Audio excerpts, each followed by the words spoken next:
당신 연봉으로 어떻게 살아? 창피하다고!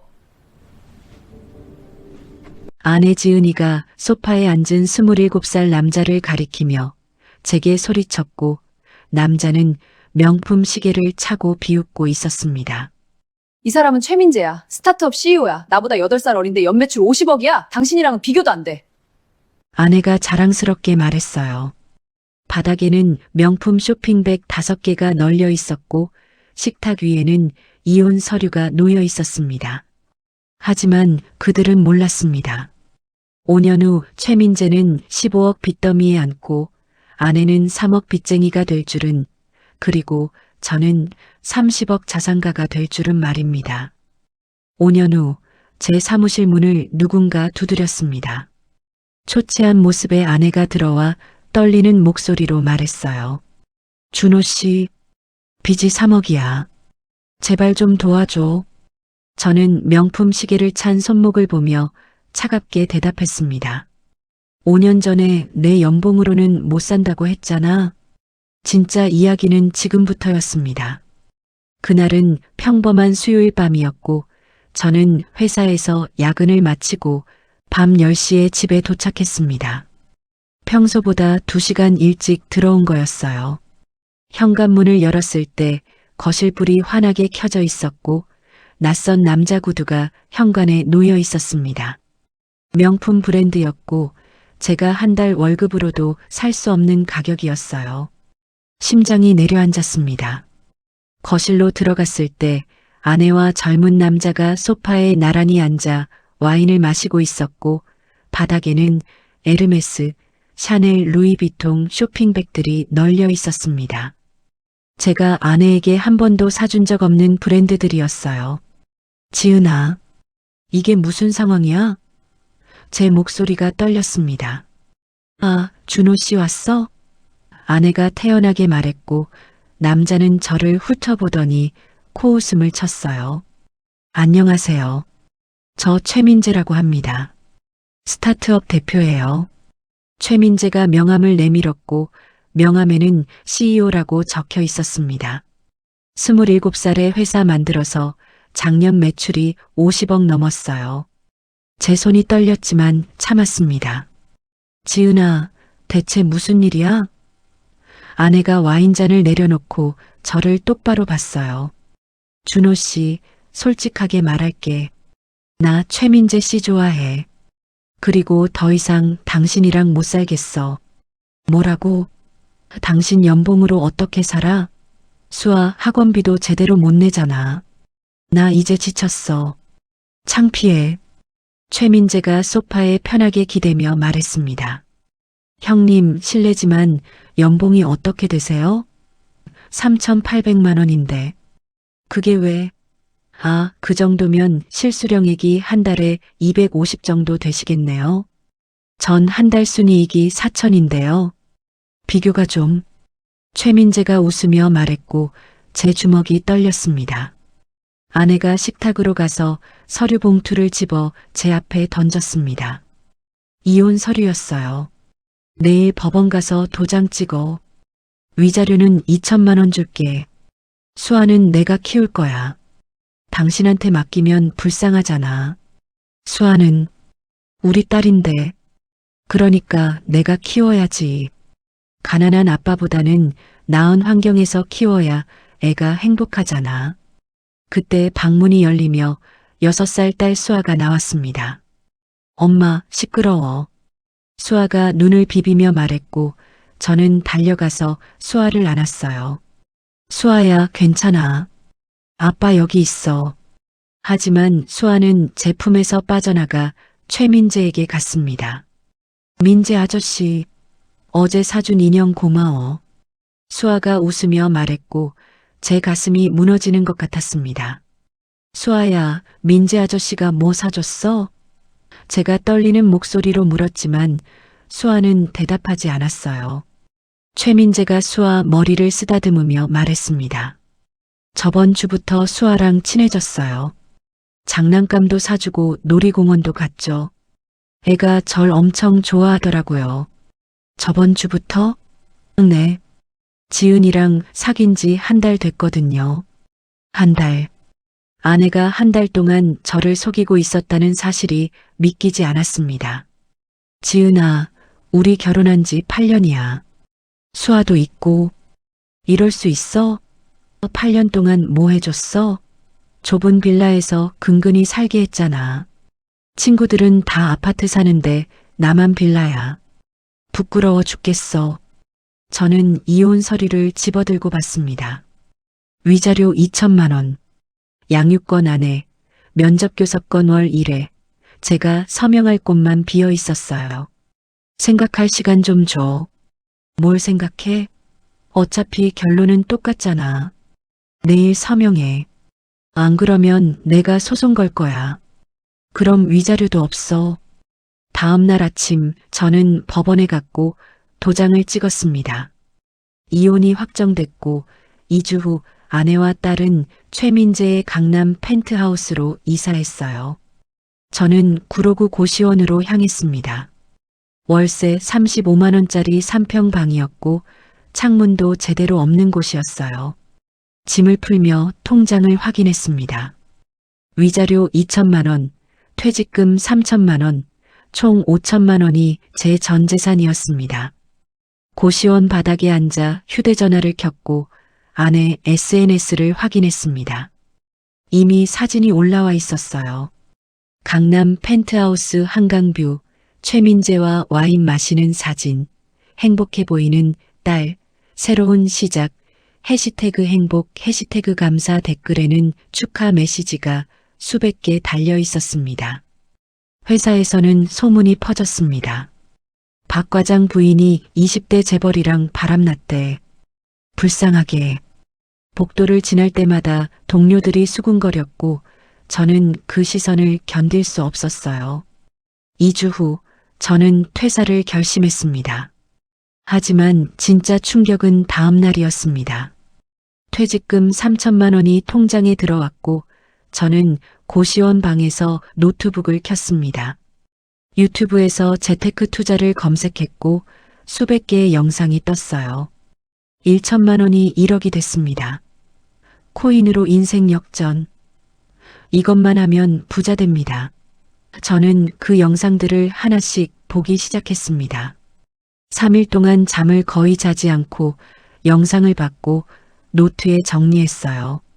비트코인, 이더리움, 리플, 알트코인, 용어들이 머릿속에 들어왔고 지금이 기회라는 생각이 들었습니다. 통장을 확인했어요. 5천만 원, 제 전 재산이었고 이걸로 인생을 바꿔야 한다고 생각했습니다. 거래소 앱을 깔고 본인 인증을 했습니다. 5천만 원을 전부 입금했고 손이 떨렸어요. 비트코인 차트를 봤습니다. 3천만 원어치를 샀고 나머지 2천만 원으로 알트코인 여러 개를 샀어요. 이제 오르기만 하면 돼. 혼잣말을 하며 노트북을 덮었습니다. 2주가 지났습니다. 비트코인이 10% 올랐고 통장에는 5,500만 원이 있었어요. 됐다. 소리를 질렀지만 욕심이 생겼습니다. 조금만 더 기다리면 1억도 가능하지 않을까? 그래서 그냥 두었어요. 한 달이 지났을 때 비트코인이 폭락했습니다. 하루 만에 30%가 떨어졌고 알트코인들은 50% 이상 폭락했어요. 통장 잔고를 확인했습니다. 2,800만 원, 반 토막이 났습니다. 아니, 이럴 수가. 손이 떨렸지만 매도하지 못했어요. 다시 오를 거야. 조금만 기다리면 돼. 2개월이 지났을 때 통장에는 1,200만 원이 남아 있었습니다. 5천만 원이 1,200만 원이 된 거였어요. 저는 고시원 바닥에 주저앉아 머리를 감싸쥐었습니다. 끝났어. 진짜 끝났어. 눈물이 흘러내렸지만 닦을 힘도 없었어요. 그날 밤 휴대전화가 울렸습니다. 딸 수아 전화였고 6개월 만이었어요. 수아야. 제 목소리가 떨렸습니다. 아빠, 나 무서워. 엄마랑 민재 아저씨가 싸워. 소리 지르고 물건 던지고 난리야. 뭐? 수아야, 괜찮아? 아빠, 올 수 있어? 무서워. 수아가 울먹이며 말했고 제 가슴이 찢어지는 것 같았습니다. 수아야, 주소 알려줘. 아빠가 지금 갈게. 아빠. 근데 민재 아저씨가 문 잠갔어. 못 나가. 괜찮아. 아빠가 연락할게. 엄마 바꿔줄래? 엄마는 방에 들어가서 안 나와. 민재 아저씨는 거실에서 술 마시고 있어. 전화를 끊고 전처에게 전화했습니다. 여러 번 울렸지만 받지 않았고 문자를 보냈어요. 수아가 무섭다고 전화했어. 무슨 일이야? 30분 후 답장이 왔습니다. 신경 꺼. 당신이랑 상관없어. 수아는 내 딸이야. 상관없는 게 어딨어? 양육권 나한테 있어. 면접교섭권도 월 1회야. 오지 마. 휴대전화를 던지고 싶었지만 참았습니다. 대신 SNS를 확인했어요. 전처 계정에는 여전히 행복한 사진들이 올라와 있었지만 최근 일주일간은 새 게시물이 없었습니다. 댓글을 봤어요. 요즘 소식이 없네. 괜찮아? 친구들이 걱정하고 있었습니다. 다음 날 아침 저는 결심했습니다. 남은 1200만 원을 전부 찾아서 다시 시작하기로요. 하지만 뭘 해야 할지 몰랐어요. 코인은 실패했고 주식도 모르고 부동산은 돈이 너무 적었습니다. 고시원 복도에서 이웃을 만났습니다. 50대 남자였고 매일 아침 정장을 입고 나가는 사람이었어요. 안녕하세요. 제가 인사했고 남자가 고개를 끄덕였습니다. 요즘 힘들어 보이시는데 괜찮으세요? 네. 그냥 좀 일이 안 풀려서요. 저도 3년 전에 이혼했어요. 그때 여기 들어왔죠. 지금은요? 제가 물었고 남자가 웃었습니다. 지금은 나갈 준비 중이에요. 다음 달에 원룸으로 이사 가요. 축하드려요. 어떻게 하셨어요? 도서관 가세요. 책 읽으세요. 유튜브 말고 책이요. 제대로 된 투자 공부하세요. 그게 답입니다. 그날 오후 저는 관악구립 도서관으로 갔습니다. 투자서가 앞에 섰고 수백 권의 책들이 있었어요. 주식 투자 기초, 워렌 버핏의 투자 철학, 부동산 투자, 무작정 따라하기, 경제적 자유를 위한 첫걸음 하나씩 꺼내서 봤습니다. 구석자리에 앉아 첫 페이지를 펼쳤고 읽기 시작했어요. 2시간이 지났고 4시간이 지났고 6시간이 지났습니다. 손님, 문 닫습니다. 사서가 말했을 때 시계를 보니 밤 10시였어요. 8시간 동안 앉아 있었던 겁니다. 도서관을 나오며 생각했습니다. 제대로 공부해야겠어. 유튜브 영상 따라하지 말고. 고시원으로 돌아와 노트를 펼쳤고 오늘 배운 내용을 정리하기 시작했어요. 손이 빨라졌고 페이지가 채워졌습니다. 그날 밤 전처에게서 문자가 왔습니다. 준호 씨, 미안한데 돈 좀 빌려줄 수 있어? 심장이 뛰었습니다. 얼마? 500만 원만. 급한 일이 생겨서 다음 달에 갚을게. 손가락이 떨렸지만 답장을 쳤어요. 없어. 나도 1200만 원밖에 없는데. 거짓말하지 마. 위자료랑 퇴직금 5천 받았잖아. 투자 실패했어. 진짜 없어. 전처는 답장하지 않았고 저는 휴대전화를 내려놓았습니다. 천장을 봤어요. 금이 가 있었지만 이제는 익숙했습니다. 1년만 제대로 공부하자. 혼잣말을 하고 눈을 감았습니다. 하지만 몰랐습니다. 이게 시작이었다는 걸요. 다음 날부터 저는 매일 도서관에 갔습니다. 아침 9시에 문이 열리면 제일 먼저 들어가서 투자서가 앞에 앉았고 밤 10시 폐관할 때까지 책을 읽었어요. 주식, 부동산, 경제학, 투자심리학 닥치는 대로 읽었고 노트에 정리했습니다. 한 달이 지났고 노트 3건이 가득 찼어요. 2개월째 저는 미국 주식 공부를 시작했습니다. 테슬라, 애플, 엔비디아, 마이크로소프트, 한국 주식보다 안정적이고 성장성이 높다는 걸 배웠어요. 남은 1,200만 원 중에서 1천만 원을 미국 주식에 넣기로 결심했고 200만 원은 생활비로 남겼습니다. 증권 계좌를 만들고 신중하게 종목을 골랐어요. 테슬라 300만 원, 엔비디아 400만 원, 애플 300만 원, 분산 투자했고 매일 차트를 확인했습니다. 하지만 조급해하지 않았어요. 도서관에서 배운 대로 장기 투자 관점으로 접근했습니다. 3개월이 지났을 때 통장을 확인했습니다. 1,350만 원이 되어 있었고 150만 원이 올랐어요. 됐다. 소리를 지르고 싶었지만 참았습니다. 코인 때 실수를 반복하지 않겠다고 다짐했고 그냥 두었어요. 5개월이 지났을 때 저는 새 직장을 구했습니다. 외국계 IT 기업이었고 영어 면접을 봤어요. 고시원에서 매일 밤 영어 공부를 했던 게 도움이 됐고 합격했습니다. 연봉은 6천만 원이었고 이전 회사보다 2천만 원이 올랐어요. 게다가 스톡 옵션까지 있었습니다. 첫 월급이 들어왔을 때 저는 300만 원을 저축했고 200만 원을 추가로 미국 주식에 넣었습니다. 생활비는 100만 원만 쓰기로 결심했고 고시원 35만 원, 식비 50만 원, 나머지 15만 원으로 버텼어요. 힘들었지만 목표가 있었습니다. 5년 안에 10억 만들기. 1년이 지났을 때 통장에는 3천만 원이 있었습니다. 미국 주식이 2배 이상 올랐고 매달 저축한 돈까지 합쳐진 거였어요.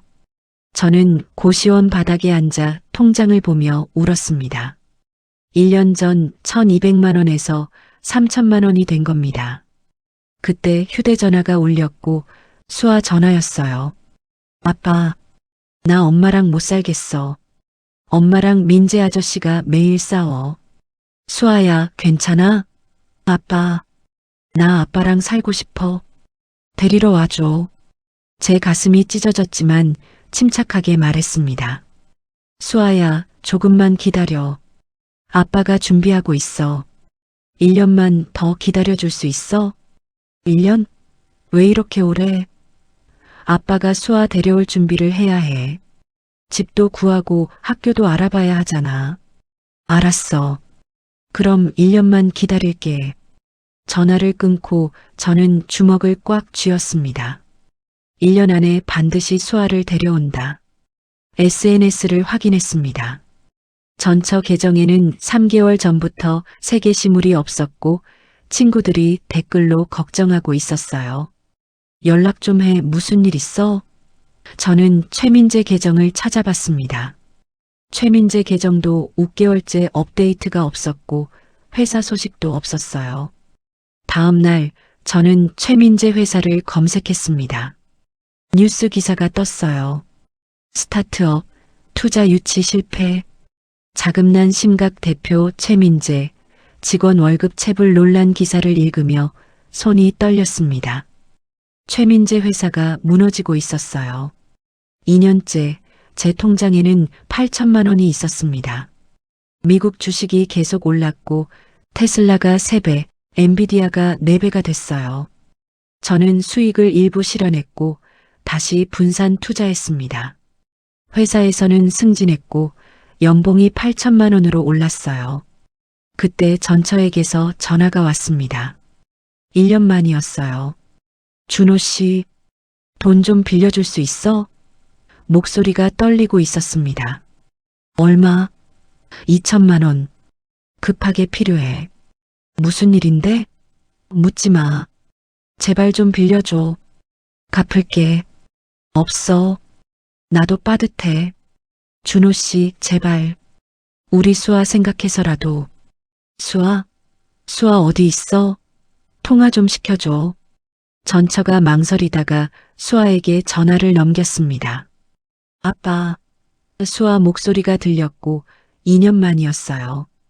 수아야, 잘 지냈어? 아빠, 나 학교 못 가. 엄마가 학원비 못 내서 학원도 끊겼어. 뭐? 그리고 민재 아저씨 집 나갔어. 6개월 전에. 제 손이 떨렸습니다. 전화를 끊고 생각했어요. 최민재가 집을 나갔다. 회사도 망했다. 전처가 돈이 필요하다. 퍼즐이 맞춰지기 시작했습니다. 하지만 저는 돈을 빌려주지 않았어요. 대신 준비를 시작했습니다. 양육권 재판을 준비했고 변호사를 선임했습니다. 3년째 제 통장에는 1억 5천만 원이 있었습니다. 회사 스톡 옵션을 행사했고 2천만 원이 추가로 들어왔어요. 저는 고시원을 나와 원룸으로 이사했습니다. 보증금 1천만 원, 월세 50만 원짜리였지만 창문이 있었고 햇빛이 들어왔어요. 양육권 재판 날짜가 잡혔고 저는 증거를 모았습니다. 수아와의 통화 녹음, 전처의 돈 요구 문자, 학원비 미납 증거, 최민재 회사 파산 기사, 모든 걸 변호사에게 넘겼어요. 이 정도면 충분합니다. 양육권 가져올 수 있어요.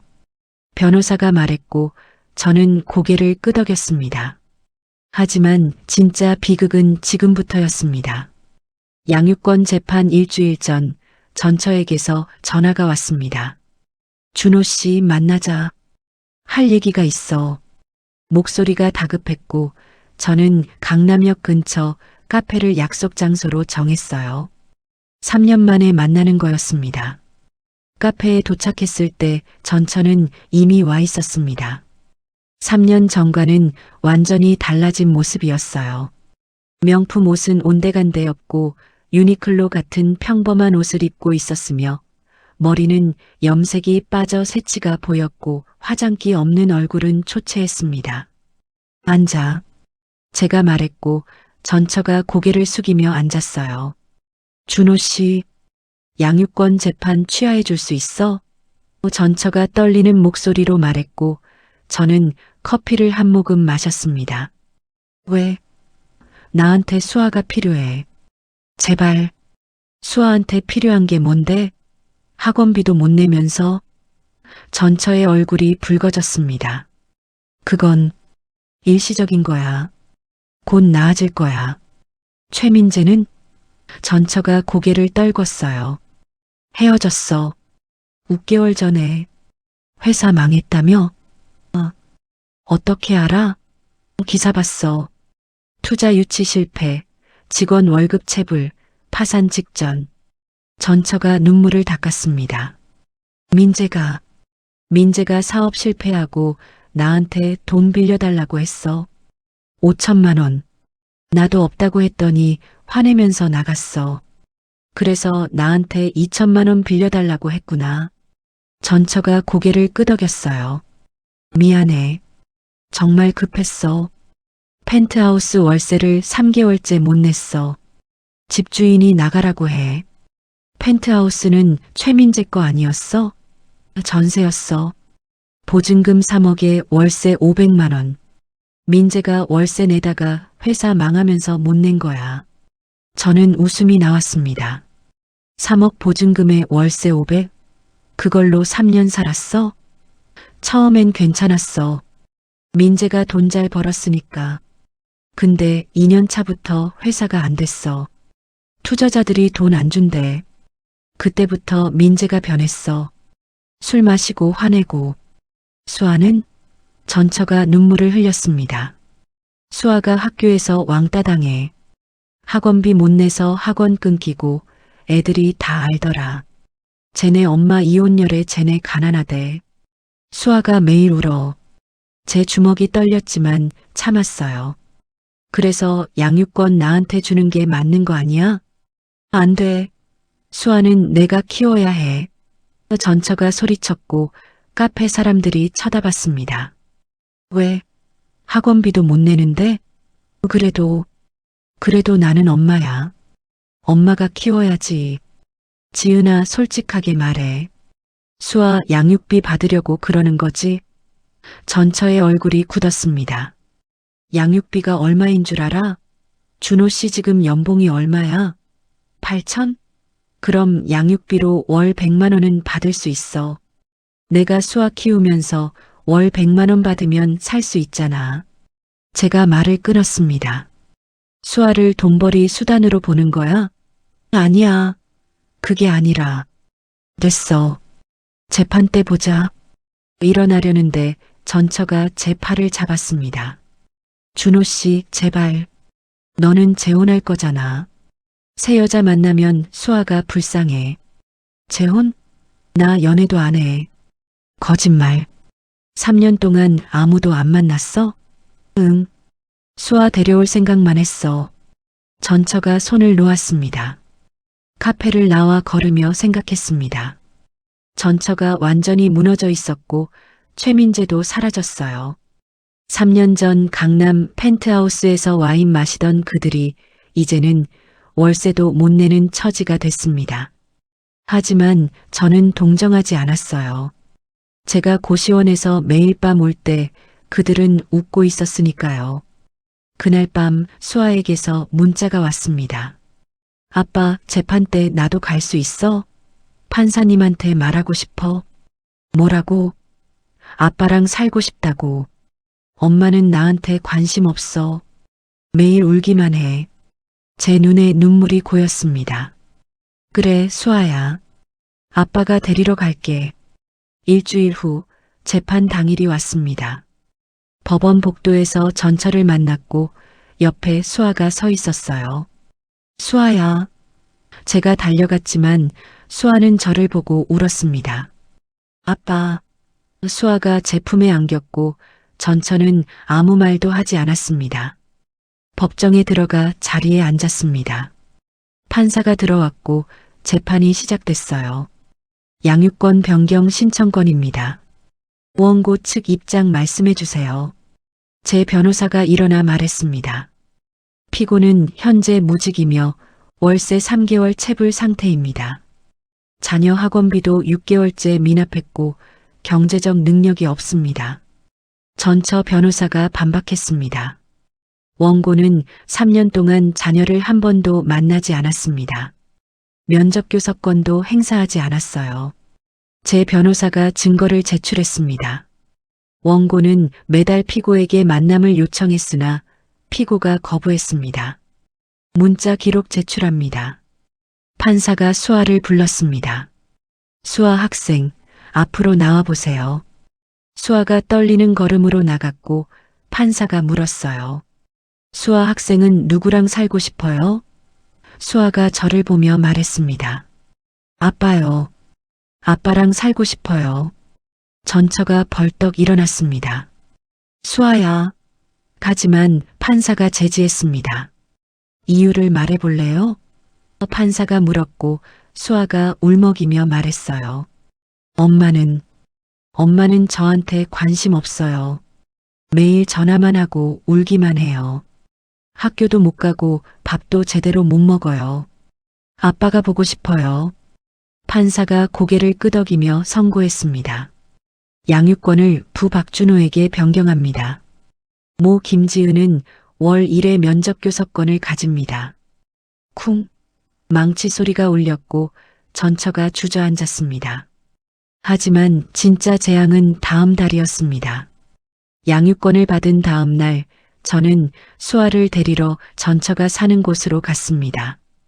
강남이 아니라 구로구 반지하였고 문을 열었을 때 곰팡이 냄새가 났어요. 전처는 소파에 앉아 멍하니 있었고 수아는 방에서 짐을 싸고 있었습니다. 수아야, 아빠 왔어. 수아가 뛰어나왔습니다. 아빠. 수아가 제 품에 안겼고 3년 만에 안아보는 딸이었어요. 많이 컸고 9살이 됐지만 여전히 작았습니다. 짐 다 쌌어? 응. 캐리어 하나뿐이야. 수아가 작은 캐리어를 끌고 나왔고 제 가슴이 아팠어요. 전처가 일어나 수아를 안으려 했지만 수아는 피했습니다. 수아야. 엄마가 미안해. 잘못했어. 전처가 울먹였지만 수아는 대답하지 않았어요. 갈게. 전처가 제 팔을 잡았습니다. 준호 씨, 수아 잘 부탁해. 그리고 목소리가 떨렸습니다. 돈 좀 30만 원만 빌려줄 수 있어? 이번 달 월세 내야 해. 저는 지갑을 꺼내 50만 원을 꺼냈습니다. 30만 원만 달라고 했잖아. 그리고 이건 빌려주는 게 아니라 주는 거야. 수아 엄마니까. 전처가 돈을 받으며 눈물을 흘렸고 저는 수아를 데리고 나왔습니다. 택시를 타고 원룸으로 향했습니다. 수아가 창밖을 보며 물었어요. 아빠, 우리 집 어디야? 원룸이야. 작지만 깨끗해. 괜찮아. 아빠랑 있으면 돼. 수아가 제 손을 꽉 잡았고 따뜻했습니다. 원룸에 도착했을 때 수아가 방을 둘러봤습니다. 와, 햇빛 들어와. 수아가 웃었고 3년 만에 보는 딸의 웃음이었어요. 수아야, 배고프지? 뭐 먹을래? 아빠, 나 짜장면 먹고 싶어. 엄마랑 있을 때는 컵라면만 먹었어. 제 가슴이 찢어졌지만 웃으며 말했습니다. 그래, 짜장면 시키자. 저녁을 먹으며 수아가 말했습니다. 아빠, 학교 보내줄 수 있어? 당연하지. 내일 전학 수속하러 가자. 진짜? 나 6개월 동안 학교 못 갔어. 엄마가 전학비도 없다고. 이제 괜찮아. 아빠가 다 해줄게. 그날 밤 수아를 재우고 저는 책상에 앉아 계산했습니다. 수아 학교 전학비 30만 원, 학용품 20만 원, 옷 50만 원, 학원비 월 50만 원, 생활비가 갑자기 2배로 늘었어요. 하지만 괜찮았습니다. 딸을 데려왔으니까요. 다음 날 학교 전학 수속을 하러 갔고 선생님이 수아 성적표를 봤습니다. 수아가 성적이 많이 떨어졌네요. 6개월 결석이면 따라가기 힘들 텐데요. 괜찮습니다. 제가 과외 선생님 구할게요. 그리고 상담이 필요할 것 같아요. 애가 많이 힘들어했을 거예요. 제가 고개를 끄덕였습니다. 그때 휴대전화가 울렸고 모르는 번호였어요. 여보세요? 박준호 씨? 저 최민재 채권 추심회사입니다. 심장이 쿵 뛰었습니다. 최민재요? 네, 최민재 씨가 빚이 15억 원인데 연대보증인이 당신으로 되어 있더라고요. 뭐라고요? 저 연대보증인 아닌데요. 서류상으로는 되어 있어요. 3년 전에 서명하신 거 맞죠? 아니에요. 전 서명한 적 없어요. 그럼 위조인가요? 한번 확인해 보시죠. 서류 보내드릴게요. 전화를 끊고 손이 떨렸습니다. 연대보증인? 15억? 30분 후 이메일로 서류가 왔고 열어봤습니다. 3년 전 날짜, 차용증, 그리고 제 서명이 있었어요. 하지만 제 서명이 아니었습니다. 비슷하게 흉내낸 거였고 위조였어요. 이게 뭐야? 다시 추심회사에 전화했습니다. 이거 위조예요. 제 서명 아니에요. 그럼 경찰 신고하세요. 저희는 서류대로 진행할 수밖에 없어요. 15억 채무, 연대보증인 박준호. 법적으로 청구할게요. 잠깐만요. 이건 말이 안 돼요. 법원 가시죠. 거기서 다투세요. 전화를 끊고 머리를 감싸쥐었습니다. 최민재가 제 이름을 도용해서 대출을 받은 거였어요. 3년 전 이혼 직후 혼란스러울 때 제 신분증을 복사했을 가능성이 높았습니다. 전처가 줬을 수도 있었고요. 변호사에게 전화했습니다. 위조 서명이면 무효해요. 하지만 입증해야 해요. 필적 감정받고 재판해야 합니다. 시간이 얼마나 걸려요? 최소 6개월, 길면 1년. 그동안 채권 추심은 계속 들어올 거예요. 압류 신청도 들어올 수 있어요. 그날 밤 저는 통장을 확인했습니다. 2억 원이 있었어요. 4년 동안 모은 돈이었고 주식 수익까지 합친 금액이었습니다. 압류당하면 안 돼. 다음 날 은행에 가서 2억 원을 전부 인출했고 안전한 곳에 보관했습니다. 일주일 후 법원에서 연락이 왔습니다. 채권자가 가압류 신청했습니다. 박준호 씨 재산 조에 들어갑니다. 제 손이 떨렸지만 다행히 통장은 비어 있었어요. 월급 통장만 있었고 거기는 100만 원만 넣어뒀습니다. 한 달 후 재판이 시작됐습니다. 필적 감정 결과가 나왔고 위조로 판명됐어요. 이 서명은 박준호 씨 것이 아닙니다. 감정인이 말했고 제 변호사가 무효를 주장했습니다. 따라서 연대보증 의무가 없습니다. 하지만 채권회사 측에서 반박했습니다. 그럼 최민재는 어디 있습니까? 최민재가 잠적했습니다. 15억 빚만 남기고 사라졌어요. 판사가 물었습니다. 최민재 소재 파악됐습니까? 아니요. 행방불명입니다. 재판이 끝나고 복도로 나왔을 때 누군가 저를 불렀습니다. 준호 씨? 돌아보니 전처가 서 있었고 더 초췌해진 모습이었어요. 여기는 왜 왔어? 나도 최민재 때문에 재판 중이야. 민재가 내 이름으로 대출 받았어. 5천만 원. 저는 웃음이 나왔습니다. 우리 둘 다 당했네. 준호 씨, 미안해. 내가 민재한테 당신 신분증 사진 보냈어. 민재가 필요하다고 해서 제 주먹이 떨렸습니다. 뭐? 하지만 그녀는 몰랐습니다. 제가 녹음하고 있었다는 걸요. 법원 복도에서 저는 휴대전화 녹음 앱을 끄고 전처를 똑바로 봤습니다. 지금 뭐라고 했어? 내 신분증 사진을 최민재한테 보냈다고? 전처가 고개를 숙였어요. 미안해. 민재가 사업 자금 대출받는데 필요하다고 해서. 당신은 이미 이혼한 사이고 상관없을 줄 알았어. 상관없다고? 15억 빚이 내 이름으로 돼 있어. 제 목소리가 커졌고 복도 사람들이 쳐다봤습니다. 15억? 나는 5천만 원인 줄 알았는데. 지은이 너도 당한 거야? 최민재한테? 응. 3천만 원 대출이 5천만 원으로 불어났어. 이자까지 합쳐서.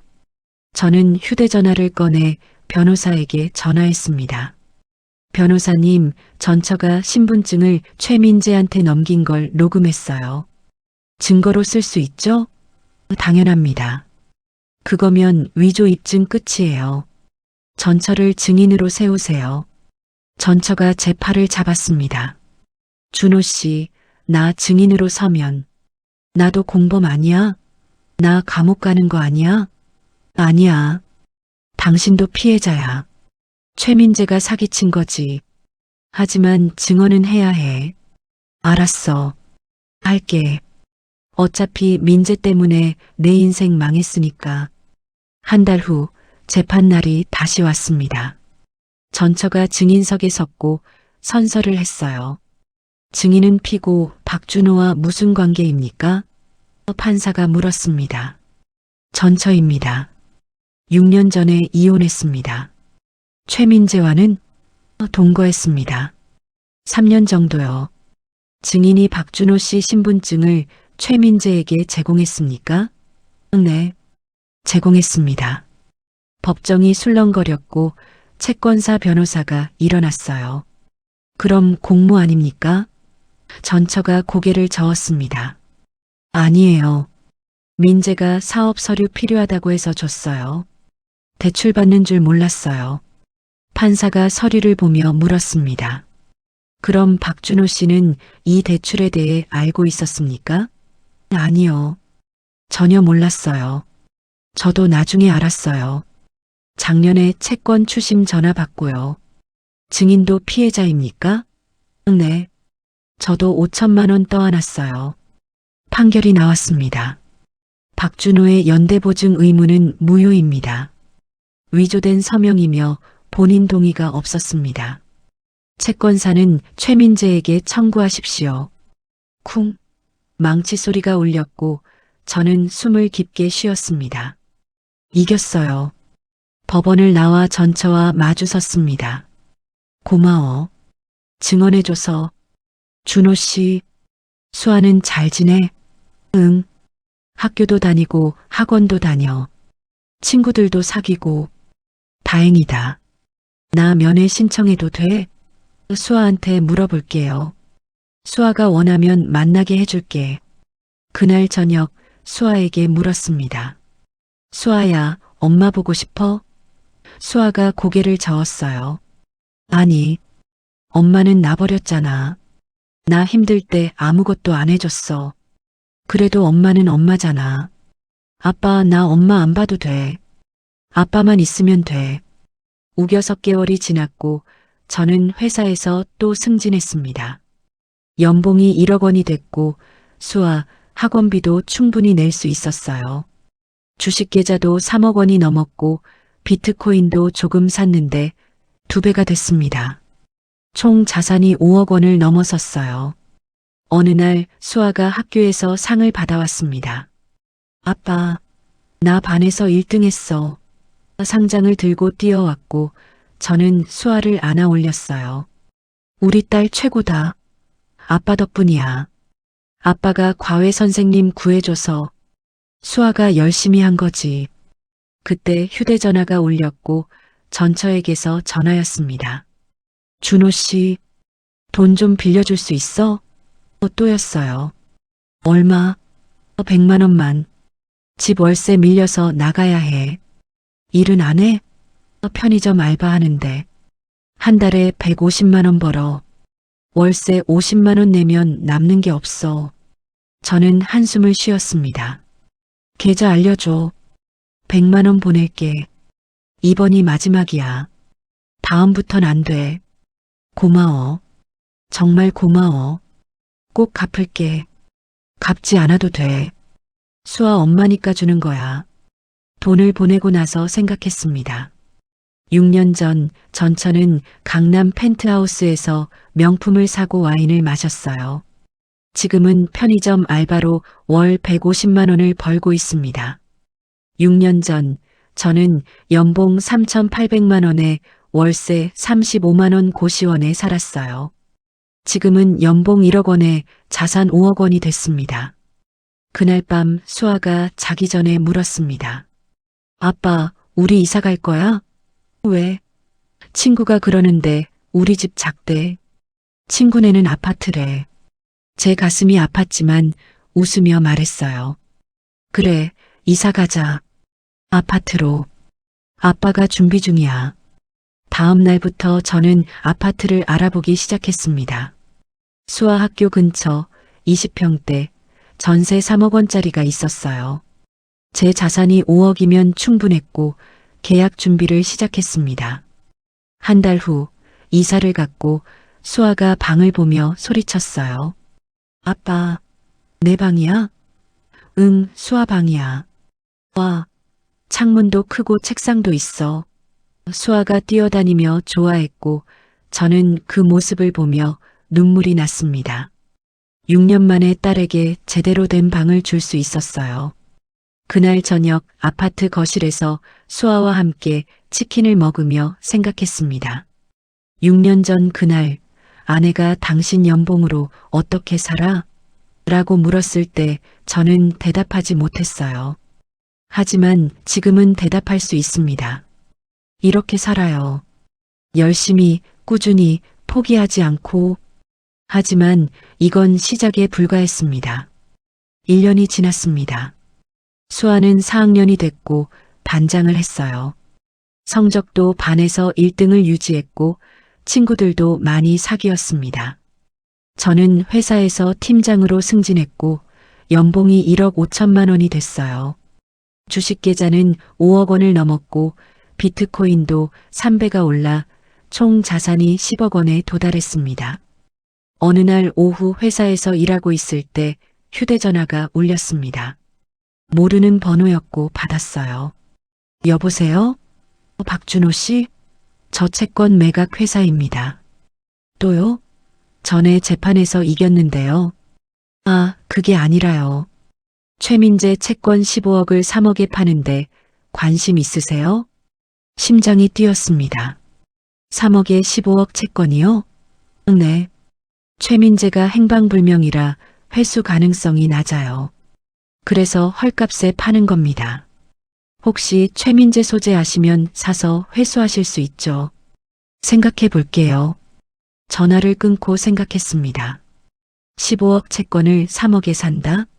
최민재를 찾으면 15억을 받을 수 있다? 그날 밤 사설 탐정에게 전화했습니다. 최민재라는 사람 찾아줄 수 있어요? 정보 주시면 찾아드립니다. 일주일 후 탐정에게서 연락이 왔어요. 찾았습니다. 부산에서 가명으로 살고 있더라고요. 주소 보내드릴게요. 저는 채권 회사에 전화했습니다. 15억 채권 살게요. 3억에. 좋습니다. 계약서 보내드릴게요. 다음 날 3억을 입금했고 채권 양도 계약서를 받았어요. 이제 저는 최민재의 채권자였습니다. 최민재에게 15억을 청구할 수 있는 권리가 생긴 거예요. 주말 저는 부산으로 내려갔습니다. 탐정이 알려준 주소는 해운대 근처 낡은 빌라였고 3층으로 올라가 문을 두드렸어요. 똑똑똑. 안에서 발소리가 들렸고 문이 열렸습니다. 최민재가 서 있었어요. 7년 만이었습니다. 누구? 박준호? 최민재가 제 얼굴을 보더니 뒤로 물러섰습니다. 오랜만이네. 들어가도 돼? 어떻게 날 찾았어? 사설 탐정 썼지. 그리고 너 채권 샀어. 15억. 최민재의 얼굴이 새하얗게 질렸습니다. 내가 너한테 15억을 갚아? 응. 법적으로 너한테 청구할 수 있어. 계약서 여기 있어. 서류를 꺼내 보여줬고 최민재가 주저앉았습니다. 난 돈이 없어. 한 푼도 없다고. 알아. 그래서 왔어. 방 안으로 들어갔습니다. 좁은 원룸이었고 냉장고에는 컵라면만 있었어요. 7년 전 명품 시계를 차고 강남 펜트하우스에서 와인을 마시던 그 사람이 지금은 부산 쪽방에서 컵라면을 먹고 있었습니다. 일은 해? 편의점 알바. 한 달에 200만 원 벌어. 15억 갚으려면 60년 걸리겠네. 최민재가 고개를 들었어요. 죽여줘. 그냥 죽여줘. 사는 게 지옥이야. 죽이긴 왜 죽여. 난 너한테 제한이 있어. 제한? 5년 동안 매달 100만 원씩 갚아. 총 6천만 원. 그럼 나머지 빚은 탕감해 줄게. 최민재가 눈을 크게 떴습니다. 진짜? 6천만 원만 갚으면 돼? 응. 대신 조건이 있어. 절대 서울 올라오지 마. 지은이한테도 연락하지 마. 수아한테도 접근하지 마. 이거 어기면 15억 전액 청구할 거야. 알았어. 알았어. 고마워. 정말 고마워. 최민재가 울먹였습니다. 고마워할 것 없어. 이건 자선이 아니야. 투자야. 3억 주고 6천만 원 받는 건 손해지만 너한테 15년 동안 스트레스 받는 것보다는 나아. 일어나 문으로 향했고 나가기 전에 말했어요. 아, 그리고 내가 7년 전에 고시원에서 컵라면 먹을 때 너 지은이랑 와인 마셨지? 그때 기분 어땠어? 최민재가 고개를 숙였습니다. 미안해. 미안하다고 해서 용서받을 거라고 생각하지 마. 난 용서 안 해. 그냥 너한테서 완전히 벗어나고 싶을 뿐이야. 5년 후엔 너 존재도 잊을 거야.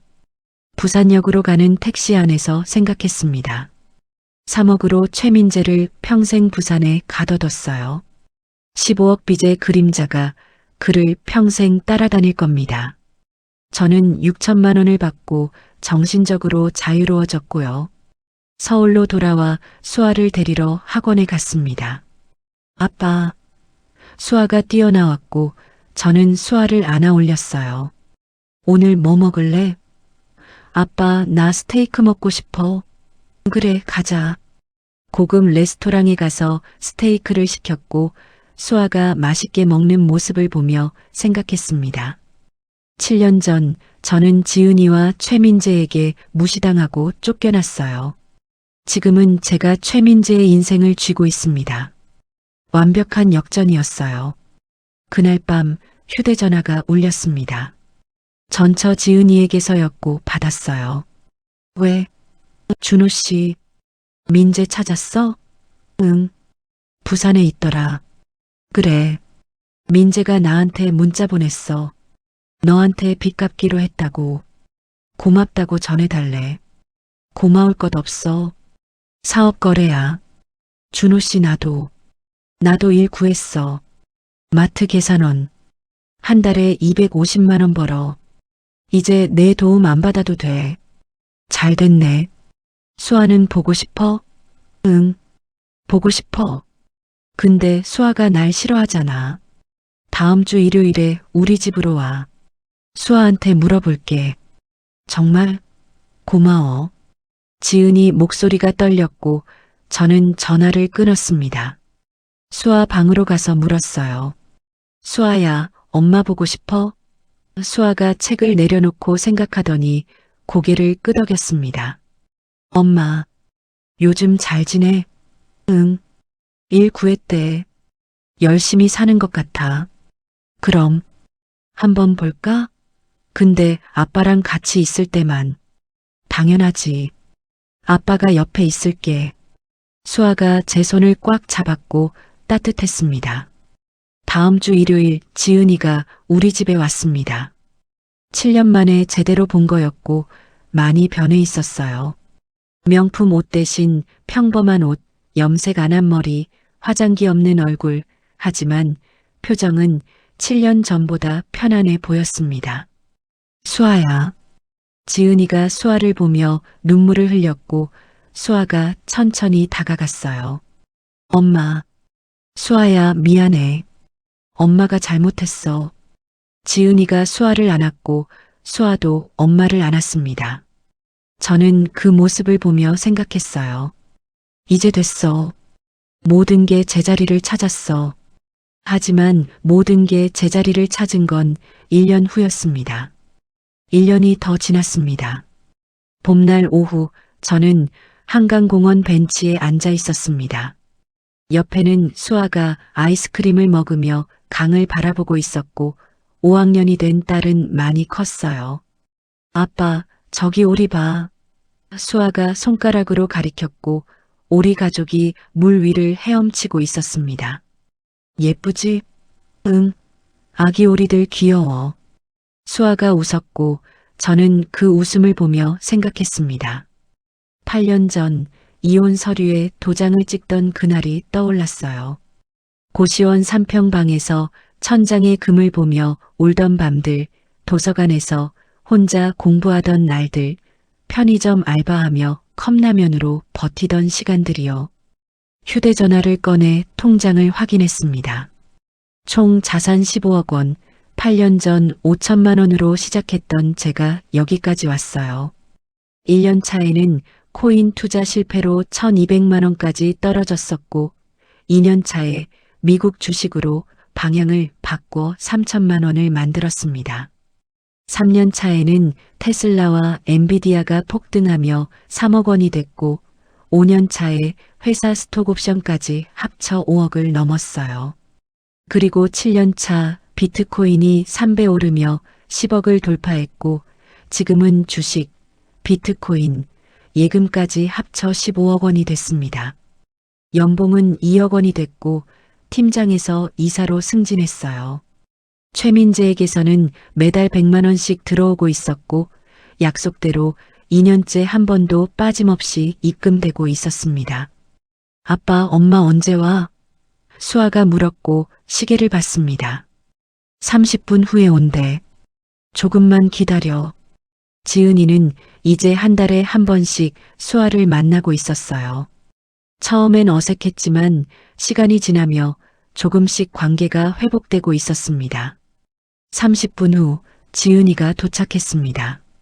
예전보다 건강해 보였고 마트 계산원 일을 1년 넘게 하면서 안정을 찾은 것 같았어요. 수아야, 지은이가 손을 흔들었고 수아가 뛰어갔습니다. 엄마. 두 사람이 안았고 저는 조금 떨어진 곳에서 지켜봤어요. 준호 씨, 잠깐 얘기 좀 할까? 지은이가 저를 불렀고 벤치에 나란히 앉았습니다. 수아는 조금 떨어진 곳에서 비둘기에게 빵을 주고 있었어요. 무슨 일이야? 준호 씨, 고마워. 수아 잘 키워줘서. 지은이가 고개를 숙였습니다. 당연한 거야. 내 딸이니까. 8년 전에 내가 정말 미쳤었어. 돈만 보고 살았고 정작 중요한 걸 다 잃었지. 이제 와서 후회해도 소용없어. 알아. 그냥 말하고 싶었어. 준호 씨가 옳았다는 거. 지은이가 가방에서 봉투를 꺼냈습니다. 이거 받아. 열어보니 100만 원이 들어있었어요. 뭐야 이거? 8년 전에 준호 씨가 나한테 준 돈. 50만 원, 100만 원씩 다 기억하고 있었어. 8년 동안 모았어. 전부는 아니지만 일부라도 갖고 싶어서. 저는 봉투를 도로 지은이에게 건넸습니다. 필요 없어. 그건 수아 엄마한테 준 거니까. 하지만 그냥 가져. 대신 수아한테 잘해줘. 그게 내가 바라는 거야. 지은이가 눈물을 닦았고 고개를 끄덕였습니다. 준호 씨는 행복해? 응. 지금이 인생에서 제일 행복해. 다행이다. 정말 다행이야. 준호 씨는 행복할 자격이 있어. 너도 행복하게 살아. 과거는 과거야. 지은이가 일어나 수아에게 갔고 저는 벤치에 앉아 그들을 봤습니다. 해가 지기 시작했고 하늘이 주황색으로 물들었어요. 수아와 지은이가 손을 잡고 걷고 있었고 예전에는 볼 수 없었던 평화로운 모습이었습니다. 저는 휴대전화를 꺼내 사진을 찍었어요. 이 순간을 기억하고 싶었습니다. 저녁 7시 지은이가 떠났고 수아와 저는 집으로 돌아왔습니다. 아파트 거실에서 수아가 물었어요. 아빠, 엄마 불쌍해? 왜? 엄마 혼자 사잖아. 외롭지 않을까? 글쎄, 그건 엄마가 선택한 거야. 엄마 스스로 이겨내야 해. 아빠는 외롭지 않아? 아니, 수아가 있잖아. 나는? 수아는 뭐? 나도 안 외로워. 아빠 있으니까. 수아가 제 품에 안겼고 저는 딸을 꼭 안았습니다. 이 순간이 행복이었어요. 그날 밤 수아를 재우고 저는 책상에 앉아 노트를 꺼냈습니다. 8년 전 고시원에서 쓰기 시작한 노트였고 첫 페이지에는 이렇게 적혀 있었어요. 5천만 원으로 시작. 목표 10억. 기간 5년. 밑에 빨간 펜으로 적었습니다. 달성 15억. 기간 8년. 다음 페이지를 넘겼습니다. 복수 계획이라는 제목이 있었고 그 밑에 적혀 있었어요. 1. 경제적 성공. 2. 수아 되찾기. 3. 지은이와 최민재에게 후회시키기. 3가지 모두에 체크 표시를 했습니다. 모두 이루었어요. 하지만 마지막 페이지에는 다른 글이 적혀 있었습니다. 진짜 목표 행복하게 살기. 이건 아직 진행 중이었어요. 펜을 들어 그 옆에 적었습니다. 진행 중. 그리고 잘하고 있음. 창밖을 봤습니다. 한강이 보였고 불빛이 반짝이고 있었어요. 8년 전 고시원 창문에서는 아무것도 보이지 않았지만 지금은 이렇게 아름다운 풍경을 볼 수 있었습니다. 휴대전화를 열어 마지막으로 지은이와 최민재 SNS를 확인했습니다. 지은이 계정은 비공개였고 최민재 계정은 삭제되어 있었어요. 이제 됐어. 그들을 검색 기록에서 삭제했고 완전히 지웠습니다. 이제 더 이상 그들을 검색하지 않을 거예요. 노트를 덮고 수아 방으로 갔습니다. 수아가 곤히 자고 있었고 이불을 덮어줬어요. 수아야 사랑해. 속삭이고 방을 나왔습니다. 8년. 연봉 3,800만 원에서 2억 원으로 고시원 3평에서 아파트 20평으로 혼자에서 딸과 함께로 모든 것이 바뀌었습니다. 복수는 거창한 게 아니었어요. 그냥 제 인생을 열심히 사는 것, 그것만으로 충분했습니다. 그리고 이제는 진짜 행복할 차례였습니다. 긴 이야기 끝까지 들어주셔서 감사합니다. 오늘 준호 씨의 이야기를 통해 하나 말씀드리고 싶은 게 있습니다. 누군가 여러분을 무시한다고 해서 여러분의 가치가 낮아지는 건 아닙니다. 당신 연봉으로 어떻게 살아? 나이 들어 뭐하냐? 능력 없는 주제에. 이런 말들을 들으면 가슴이 아프고 자존감이 무너집니다. 하지만 그 말들이 진실은 아니에요. 준호 씨는 8년이 걸렸습니다. 고시원에서 울던 밤부터 15억 자산가가 되기까지 쉬운 길은 하나도 없었어요. 코인으로 실패하고 매일 도서관에서 공부하고 포기하고 싶은 순간이 수백 번 있었을 겁니다. 하지만 포기하지 않았습니다. 한 걸음씩 천천히 꾸준히 걸어갔어요. 여러분도 지금 힘든 시간을 보내고 계신가요? 누군가에게 무시당했거나 상처받으셨나요? 괜찮습니다. 그 사람들의 말이 여러분을 정의하지 못합니다. 여러분이 어떤 선택을 하고 어떻게 살아가느냐가 여러분을 정의합니다. 오늘 하루만이라도 스스로에게 말해주세요. 나는 할 수 있어. 나는 가치 있는 사람이야. 그리고 한 걸음씩 나아가세요. 느려도 괜찮습니다. 중요한 건 멈추지 않는 거예요. 이 이야기가 여러분께 작은 용기가 되었다면 구독과 좋아요 부탁드립니다. 그리고 댓글로 응원의 한마디 남겨주세요. 여러분의 이야기도 듣고 싶습니다. 오늘도 힘내시고 여러분의 내일이 오늘보다 더 나아지길 바랍니다. 감사합니다.